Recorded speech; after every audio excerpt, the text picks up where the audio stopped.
Tolong wartawan duduk dulu, itu anak-anak saya mau lihat saya.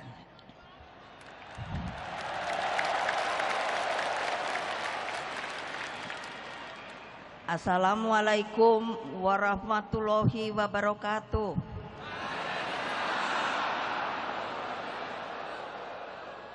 Salam sejahtera untuk kita semua. Om Swastiastu. Namo Buddhaya, salam kebajikan, rahayu. Salam Pancasila.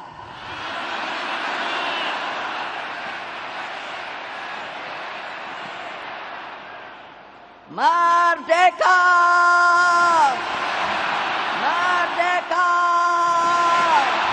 Merdeka! Terima kasih. Puji syukur kita panjatkan kehadirat Allah Subhanahu wa Ta'ala yang telah menyatukan kita di tempat yang sangat bersejarah ini. Di tempat ini pada tanggal 24 Agustus tahun 62, Bung Karno dengan sukses telah membuka pesta olahraga Asian Games. Dari tempat ini pula bergelora kebangkitan bangsa-bangsa yang baru merdeka melalui sebuah penyelenggaraan Games of the New Emerging Forces atau GANEFO. Hadirin sekalian, hari ini seperti tadi yang telah dikatakan oleh Mbak Puan adalah puncak peringatan bulan Bung Karno. Bulan Juni ini bagi partai merupakan sebuah bulan yang sangat menentukan, bukan saja bagi kehidupan partai kita, tetapi juga merupakan sebuah kehidupan bagi jalannya bangsa dan negara kita. Supaya kalian selalu ingat kepada sejarah, yaitu ingatlah jas merah. Hari ini adalah kembali puncak peringatan bulan Bung Karno. Sebagai yang juga telah diterangkan oleh Mbak Puan, beliau itu benar-benar pejuang sejati yang berjuang tanpa pamrih. Bagi Bung Karno, dedication of life itu bukanlah hanya slogan, tetapi dijalankan dengan seluruh jiwa raganya. Dalam perjuangan yang begitu panjang, sampai Bung Karno diakui dunia sebagai seorang sosok pembebas dengan konsepsi ideologinya yang berangkat dari falsafah petani yang disebut namanya Pak Marhain. Seringkali orang mempelesetkan, katanya kalau Marhain itu adalah komunis. Padahal saya sebut Bapak Marhain. Dia itu sebenarnya seorang petani. Ketika Bung Karno sedang kuliah di Bandung, beliau bertemu dengan Pak Marhain. Beliau bertanya begini, Bapak seorang petani bahasa Sunda? Ya. Tanah ini punya siapa? Punya abdi. Bahasa Sunda saya tuh abdi. Kalau tanaman padi ini punya siapa? Punya abdi. Alat-alat cangkul dan lain sebagainya punya siapa? Punya abdi. Kalau sudah dipanen, dijual, uangnya untuk siapa? Untuk abdi. Setelah berpikir merenung yang dinamakan kontemplasi panjang, maka Bung Karno merasa bahwa perjuangan ini harus seperti apa yang dimiliki oleh Pak Marhain. Dia merasa bahagia karena semuanya sudah punya. Tetapi yang tidak dipunyai oleh Pak Marhain itu adalah apa? Yaitu hanya yang namanya hidup sederhana dan sekedarnya saja. Oleh sebab itu, Bung Karno di dalam pikirannya, pasti ada yang bertanya, kok ibu tahu? Lah saya kan putrinya. Jadi saya sudah pernah loh, kalau ada yang tidak percaya, itu ada makamnya. Saya lupa di mana, tapi di daerah Bandung begitu. Jadi jangan dikatakan kalau saya bilang Marhain itu lalu komunis. Jadi akhirnya di dalam mengekstraksi cara berpikirnya, maka Bung Karno melahirkan Pancasila pada tanggal 1 Juni 1945. Pada waktu yang lalu pun Pancasila itu sepertinya diredupkan, diplesetkan. Padahal itu adalah, makanya harus semua yang namanya anggota partai PDI Perjuangan itu belajar namanya lahirnya Pancasila pada tanggal 1 Juni 1945. Kenapa? Karena semua pada waktu itu seluruh pemimpin bangsa itu bertemu di sebuah rapat yang namanya BPUPK. Orang banyak yang berpidato pada waktu itu, tetapi ketika pemimpin rapat menanyakan, sebenarnya yang diinginkan oleh kita sebagai falsafah dasar negara yang akan kita merdekakan nanti itu apa? Bung Karno menunjuk, bolehkah saya berbicara? Beliau berbicara panjang lebar. Akhirnya dengan ditepuk tangani oleh seluruh anggota yang hadir pada waktu itu. Dan untuk tepuk tangan berdiri itu saudara-saudara, kalau bahasa Inggrisnya adalah standing ovation, itu orang tidak bisa dipaksakan. Jadi bertepuk tangan nanti sambil berdiri, itu sebuah tanda kehormatan yang luar biasa. Sama ketika beliau juga membacakan pidatonya, yaitu di PBB yang disebut to build the world anew, membangun dunia baru. Itu pun mendapatkan yang namanya tepuk tangan standing ovation. Nggak bisa kalau disuruh-suruh. Semuanya itu menandakan apa? Cara berpikir Bung Karno itu ternyata mendunia, saudara-saudara.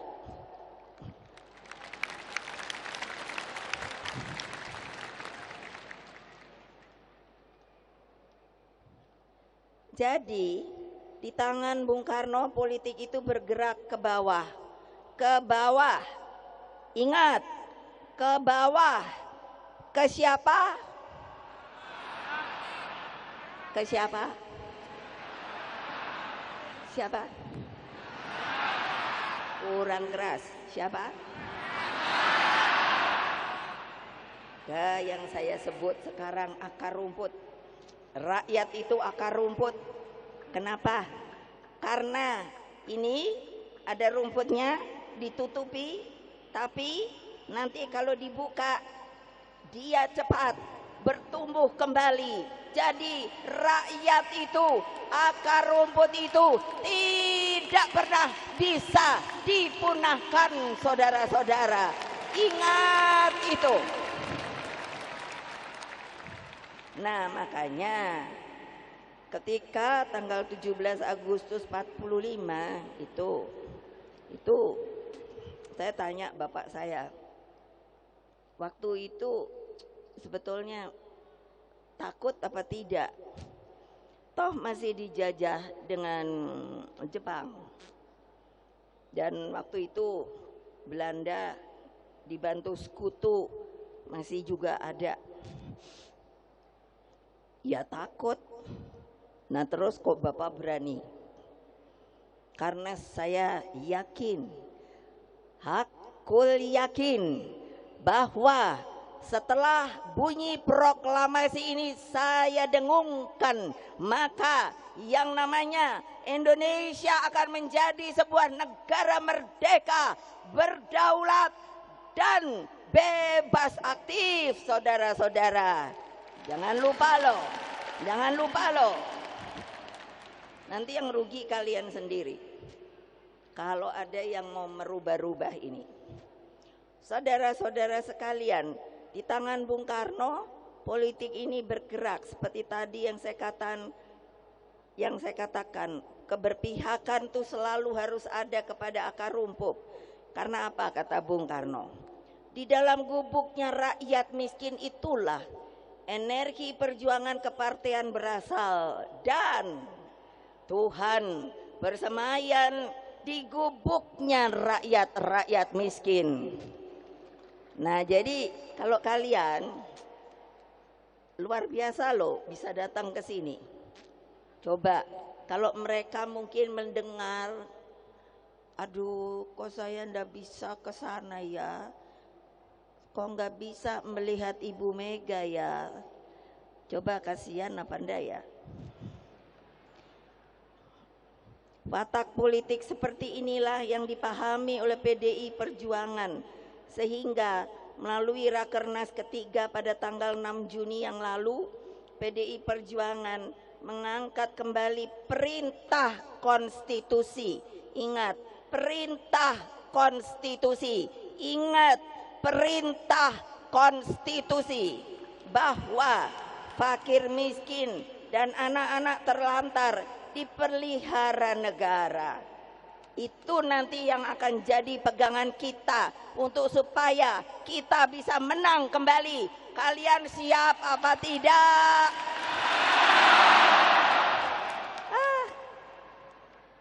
Baru juga kepanasan. Suaranya kok sudah melempem ya. Ayo, Satgas. Suaranya tuh keras gitu loh. Siap. Menang. Masih kurang panjang.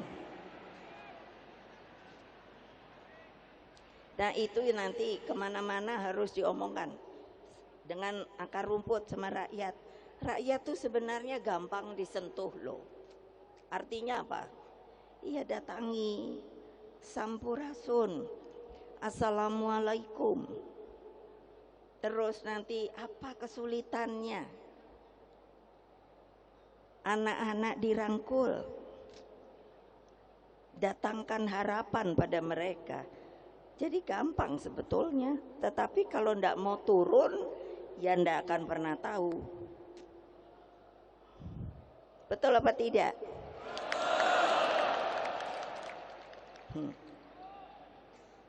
Nah, ini karena tadi sebetulnya, tapi tadi saya pikir sudah disebut oleh Mbak Puan.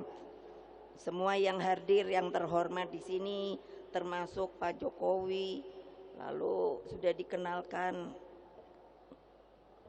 Pak siapa ya? Yang calon kita namanya siapa? Siapa? Pranowo Ganjar. Ya. Namanya Pranowo Ganjar. Kok tumben ya? Nggak salah. Biasanya suka kebalik-balik. Nah, tapi saya akan juga memanggil. Nanti kalau ibu panggil, mulainya anak ranting. Lalu berdiri. Lalu bilangnya siap, menang, gitu. Mau apa enggak? Yang di luar juga kalau itu boleh juga ikut teriak. Nah, anak ranting partai.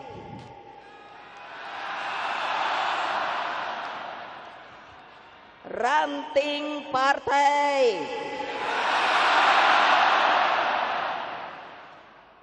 PAC partai, DPC partai, DPD Partai, DPP Partai,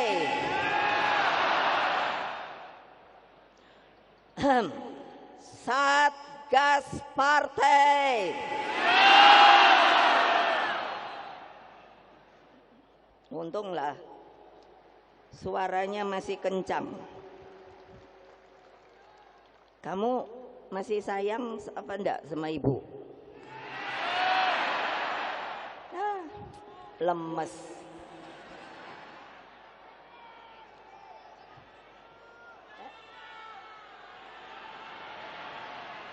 Lo nanya kok malah teriak-teriak. Kamu masih sayang apa tidak sama ibu? Kamu mau dengar dan jalankan instruksi saya apa tidak? Dijalankan apa tidak? Enggak bohong. Ini janji loh.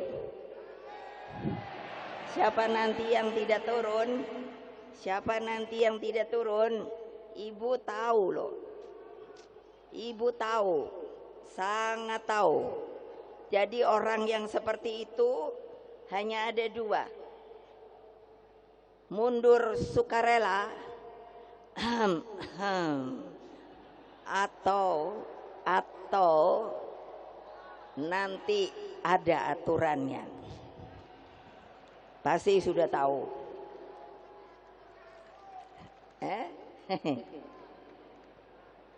Nah, untuk itulah dengan demikian kita membagi berkah kepada mereka sebagai bentuk gotong royong bangsa. Komitmen partai dengan tagline ini tidak bisa dibantah oleh siapapun karena di dalamnya mengandung kebenaran ideologi, keberpihakan, dan visi seluruh anak bangsa. Saudara-saudara sekalian, anak-anakku tercinta, perhatian terhadap fakir miskin dan anak terlantar adalah praksis ideologi Pancasila yang harus dijabarkan secara utuh para pendiri bangsa. Dengar, memasukkan ketentuan pasal 34 ayat 1 di dalam Undang-Undang Negara Republik Indonesia tahun 1945 dengan penuh kesadaran agar tidak ada lagi kemiskinan di dalam buminya Indonesia merdeka. Pertanyaan kita semua, apakah ini mungkin? Ayo jawab, apakah ini mungkin?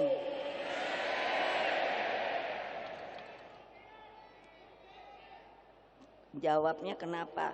Ibu nih tahu ya, kalau orang bilangnya mungkin Bu begitu, itu berarti pasti. Tapi kalau mungkin Bu masih ragu-ragu. Pertanyaan saya, Mas, mungkinkah apa tidak? Nah, janji loh, kalian sendiri bilang mungkin. Saya tegaskan, sangat mungkin. Karena apa? Karena Indonesia ini dimerdekakan dan kondisinya sebenarnya Indonesia itu adalah sebuah tumpah darah yang kaya, raya. Cuman belum diapakan, belum dibagi bareng-bareng. Nah, karena itulah mari kita bergerak bersama dengan gampang, gotong royong, menyisir ke kampung, ke kolong jembatan, cari anak-anak yang tidak berpunya, yang menjadi yatim piatu, yang sekarang ibu pun meminta PDI Perjuangan bergerak di dalam soal stunting. Mengerti tidak toh stunting itu? Siapa yang belum mengerti? Angkat tangan.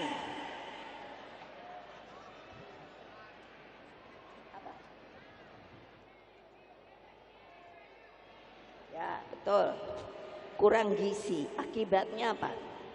Nanti anaknya jadi kerdil, jadi cebol. Yang sayang lagi apa? Karena tidak bagus pertumbuhannya, maka pikirannya, otaknya pun tidak baik. Masa Pak Jokowi sudah dengan semangat mengatakan kepada saya, kepada rakyat, Indonesia itu tahun 2045 akan menjadi Indonesia emas. Nah, saya ketika bertemu beliau, saya bilang, Pak, kita aja lagi ada program stunting. Ini mesti bener nol, Pak. Nggak ada lagi anak bangsa ini yang stunting, Pak. Gimana caranya? Ini kan banyak ya. Di belakang saya ketua-ketua umum partai loh. Saya belum tahu ada yang udah mau ikut sama PDI Perjuangan. Ada yang masih mikir. Ada yang udah nanti aja dah. Nanti tanya sendiri aja. Jangan ketawa lo ya. Iya, makanya tanya aja sendiri. Jadi apa coba? Nah, bagaimana banyak hal yang sebenarnya dapat kita lakukan dan bisa mengangkat kemiskinan itu. Pak Jokowi itu benar, kemiskinan ekstrim harus dihilangkan. Ya saya juga nanya, Pak, gimana kalau rakyat kita tidak bergerak semua, pemimpinnya juga semua? Kemiskinan itu harus bisa ditingkatkan. Tidak ada lagi korupsi di Indonesia ini. Ya boleh dong saya ngomong. Betul apa tidak?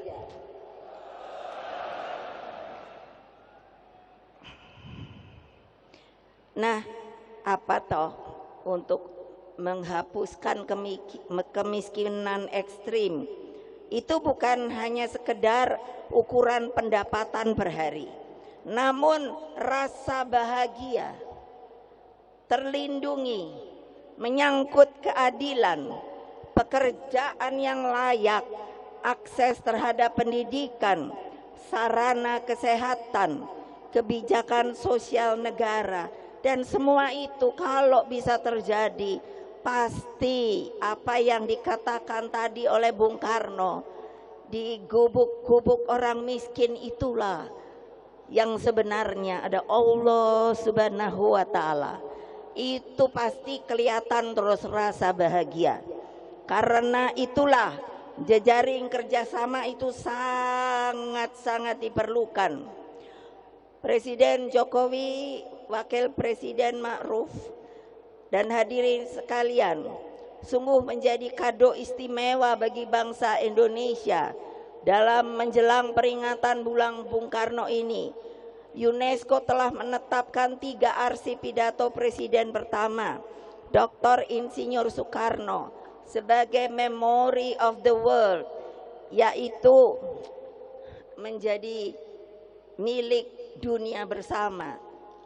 Memory of the World, jadi boleh digunakan oleh siapapun di dunia ini, yaitu pidato di depan Konferensi Asia Afrika Bandung pada tahun 1955, lalu pidato to build the world anew di hadapan sidang umum PBB tahun 1960, dan pidato pada KTT non-blok pertama di Beograd tahun 1961. Apa toh pidato Bung Karno diakui dunia ini apa? Jadi artinya kita diberi pengakuan bahwa Indonesia semakin terpanggil pada misi global yang begitu penting, yakni menwujudkan tata dunia baru yang bebas dari penjajahan dan terus berjuang untuk perdamaian dunia secara abadi. Misi tersebut telah dijalankan oleh Presiden Jokowi. Penetapan Indonesia sebagai poros maritim dunia, peringatan Konferensi Asia Afrika 60 di Bandung tahun 2015, dan keberhasilan penyelenggaraan G20 serta posisi Indonesia saat ini sebagai ketua ASEAN merupakan bukti otentik kepemimpinan Indonesia. Dalam upaya ini, terbukti apa? Bahwa pemikiran geopolitik Bung Karno itu sampai hari ini tetap relevan. Saya percaya dengan spirit Dasar-Sila Bandung dan solidaritas bangsa-bangsa melalui gerakan non-blok mampu menghadirkan kepemimpinan Indonesia bagi dunia. Dasar-Sila Bandung itu jangan lupa loh. Itu ditandatangani 29 negara loh. Jadi bukan kita sendiri. Kepemimpinan Indonesia bagi dunia dapat dijalankan sekiranya kita secepatnya menyelesaikan berbagai persoalan dalam negeri kita dengan semangat gotong royong. Dalam upaya ini, kesinambungan kepemimpinan nasional sangatlah penting. Atas dasar hal tersebut, maka pada tanggal 21 April 2023, saya tidak ngomong sama siapa-siapa, hanya saya ceder. Bertepatan dengan hari lahir Ibu Kartini, saya telah menetapkan Saudara Ganjar Pranowo sebagai calon presiden dari PDI Perjuangan.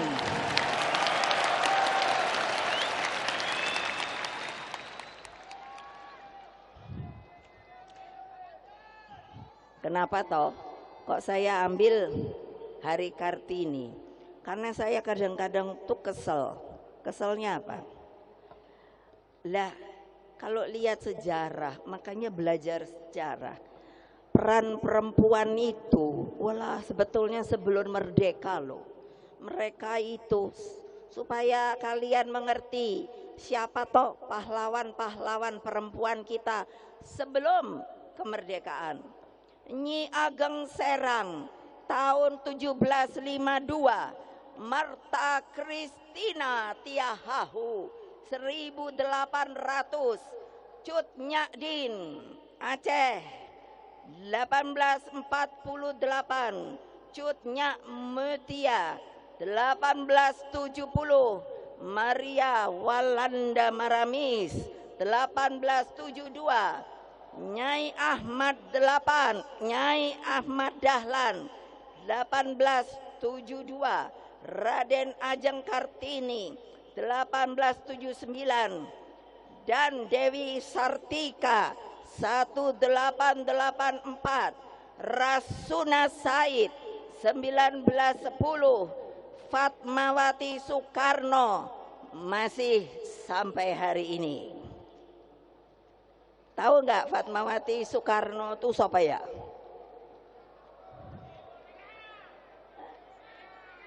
Apa? Nggak dengar. Ibu Fatmawati itu siapa ya? Ayo. Nenek saya. Nenek saya. Bukan.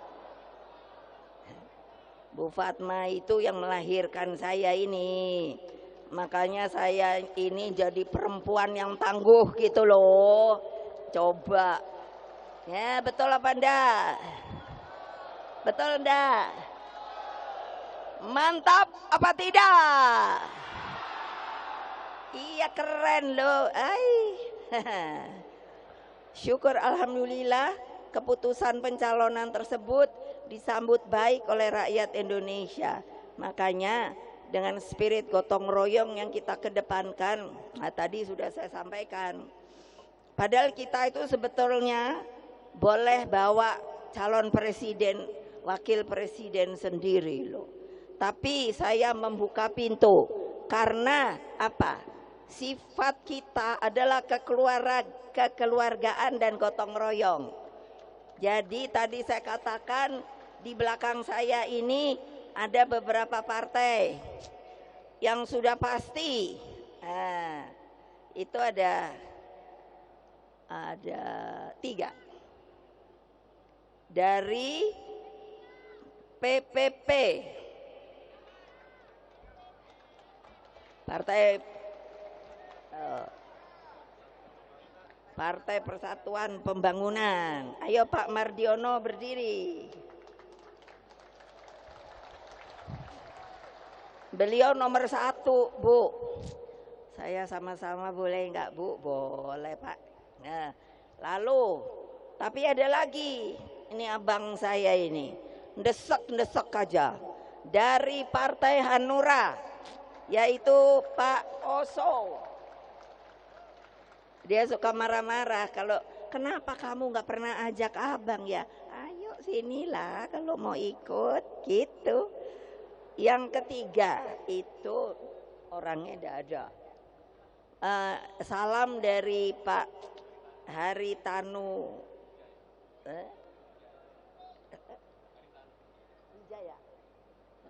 Saya kenalnya Pak Haritanu, nama panjangnya Pak Haritanu Wijaya dari Perindo. Kalau di sini ada 1, 2, ada 3. Itu yang saya bilang, ya katakan lagi mikir-mikir dulu dah. Tuh bapak-bapak kan diketawain.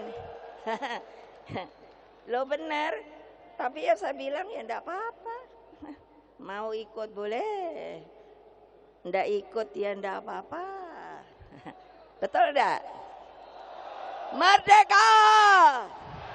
Merdeka! Merdeka! Itu namanya teguh, hatinya teguh, tindakannya teguh. Nah, gini jempolan. Nah, gitu loh, ai. Nah, kita perlunya apa? Udah jangan teriak-teriak. Kalau keluar dari sini nggak teriak-teriak lagi loh. Bergerak, bergerak, bergerak. Bergerak satu barisan. Tadi Mbak Puan bilang rampak barisan, satu barisan. Gitu ketuk setiap pintu-pintu hati rakyat. Kula nuwun sampurasun. Pasti rakyat dengar gitu itu pasti jatuh hatinya. Sebab dengan tantangan ke depan tidaklah mudah, diperlukan. Nah, ini juga kasih tahu. Kalau mau milih pemimpin, jangan hanya lihat tampangnya. Aduh, ibu suka pusing. Ada dulu ya, kalau kan waktu ibu mau jadi presiden lagi, terus ada ibu-ibu kan bilang gini, aduh ibu maaf, sebetulnya saya mau milih ibu lagi, tapi saya kok kepingin milih yang ganteng. Aduh pusing kepala saya. Ya tapi ya sudah, maunya sendiri. Jadi ibu ini biar udah cantik kayak gini, nggak diakui, salah besar. Loh ibu udah jelek apa cantik? Nah, jangan bohong. Padahal ibu udah nenek-nenek loh. Tahu nggak umur ibu berapa? Umur ibu berapa? Berapa? Berapa? 67.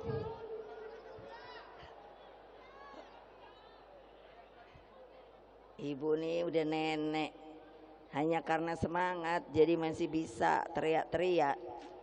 Nah sudah, kalau kamu masih sayang ikuti saya.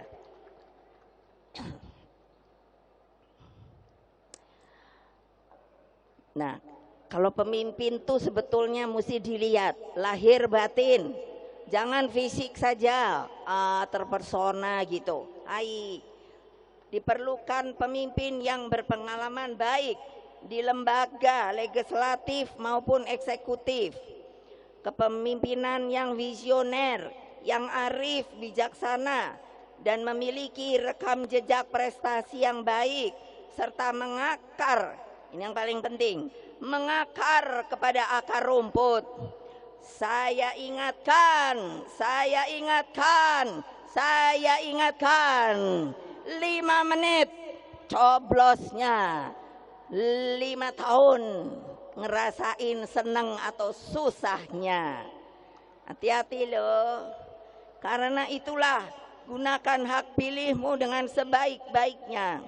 Pak Ganjar Pranowo akan terus berjuang bersama Presiden Jokowi di dalam mendayagunakan bonus demografi bagi percepatan kemajuan bangsa. Pak Jokowi bilang sama saya, "Ibu, ini keberuntungan Indonesia. Dari tahun ini 2023, 13 tahun kemudian, produk demografi. Demografi itu orang, rakyat. Itu dari umur 16 sampai 60 adalah usia produktif. Jadi bisa bekerja, belum pensiun. Nah, tapi kalau ruang kerjanya tidak disediakan, harus bagaimana kehidupannya? Makanya itu nanti kita genjot. Kalau apa? Kalau kita menang, kita genjot, kita genjot, kita genjot.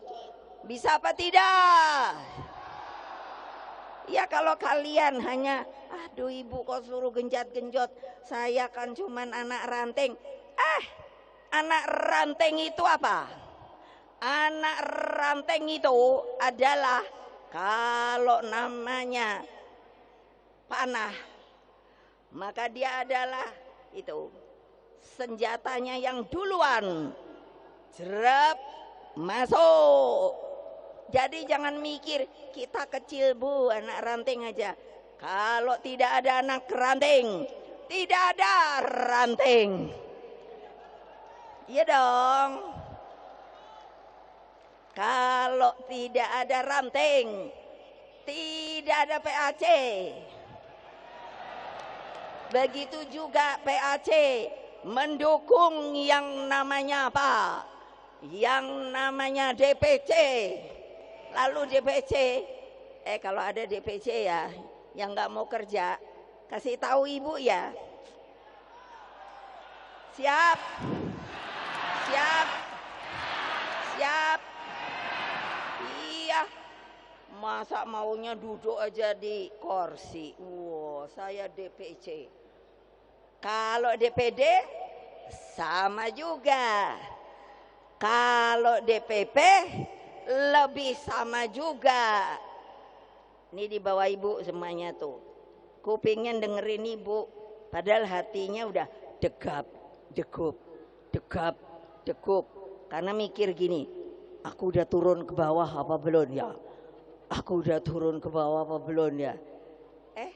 Ibu sekarang udah punya loh tempat monitoring. Nah, untuk itu maka kita mesti bangun Indonesia sebagai bangsa pelopor, bangsa pejuang. Jalan kemakmuran kita wujudkan melalui sebuah revolusi mental serta penguasaan ilmu pengetahuan, teknologi, dan kedepankan riset dan inovasi. Anak-anakku sekalian dan seluruh rakyat Indonesia yang saya cintai dimanapun kalian berada, hati saya sungguh terharu bahwa PDI Perjuangan yang saya pimpin kini hadir sebagai mempunyai karakter sebagai partai pelopor. Satgas partai yang mendampingi saya. Satgas ini sekarang bagus begini.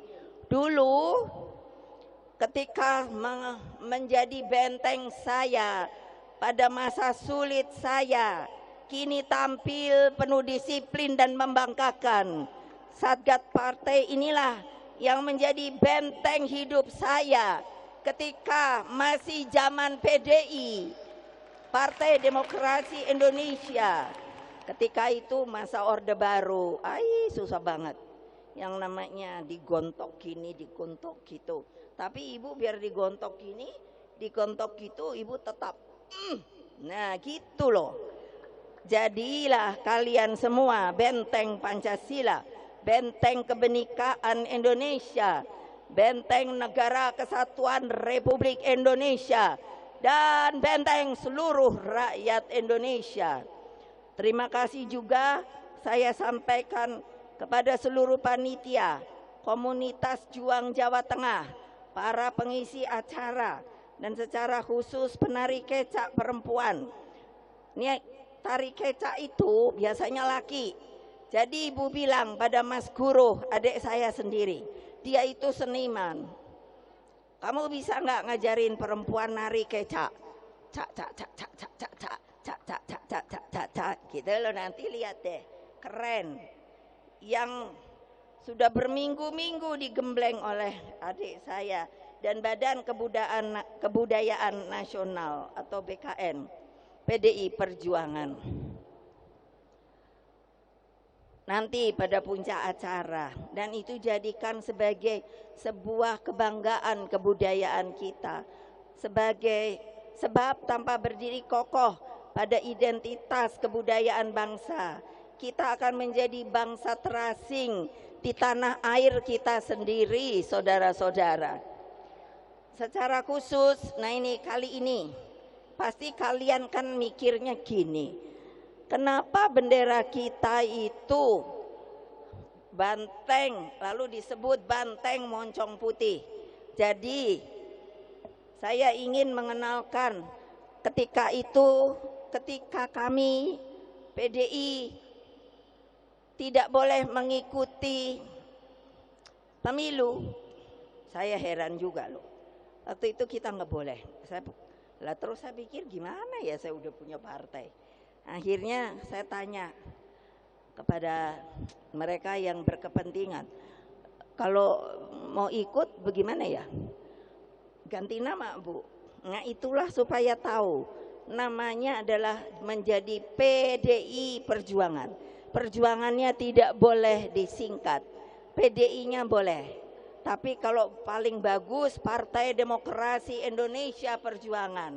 Lalu logonya itu disebut banteng bulat moncong putih. Jadi kalau kita gampang benar kasih tahu sama akar rumput, apa coba? Udah cari aja gambar banteng.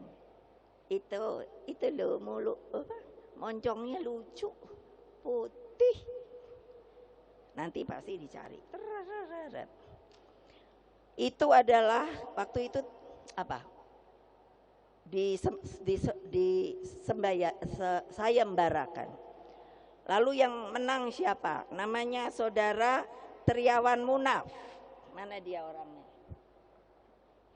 Ada ndak di mana ya? Mana ya? Mana ya? Oh itu ada. Beliau cerita, Bu ternyata waktu ikut ibu itu Bu, susah ya. Kenapa? Waduh kemana-mana saya diikuti Intel. Saya bilang gak apa-apa, Intel juga baik kok. Nah ini akhirnya, marilah dari Gelora Bung Karno ini kita tampilkan watak kesejatian politik yang menyatu dengan rakyat. Setelah acara ini berakhir, pulanglah ke rumah masing-masing dengan penuh semangat. Sampaikan salam saya kepada semua keluargamu, sanak saudaramu, rakyat Indonesia yang tidak bisa kemari, yang tidak pernah lelah berjuang mencapai Indonesia maju, adil, sejahtera, dan bermartabat. Terus bergerak, menangkan pemilu 2024. Majulah Indonesiaku, bangkitlah bangsaku.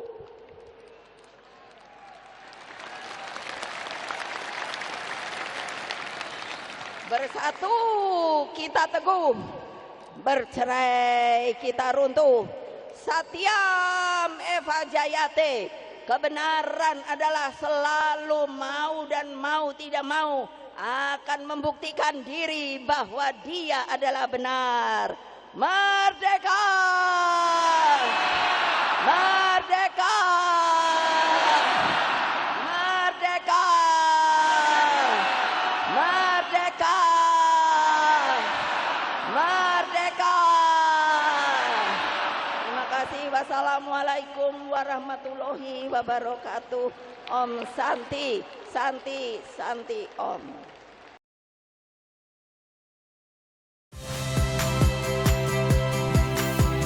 Saya Iriana Mardanus.